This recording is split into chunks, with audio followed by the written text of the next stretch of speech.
Sana ma-relate nyo po yan. Merong dalawang klase yung causes or dahilan ng bad breath. Una, galing sa loob ng katawan. Baka meron kang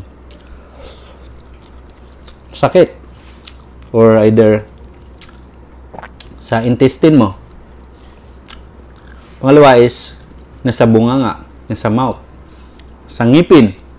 Baka merong damage yung ngipin mo. Sa aking case kasi, nagtututbrush naman ako araw-araw. Huwag nyo nang tanungin kung ilang beses. Ngayon, nalaman ko na nung before nilagyan ng brush ang ngipin ko,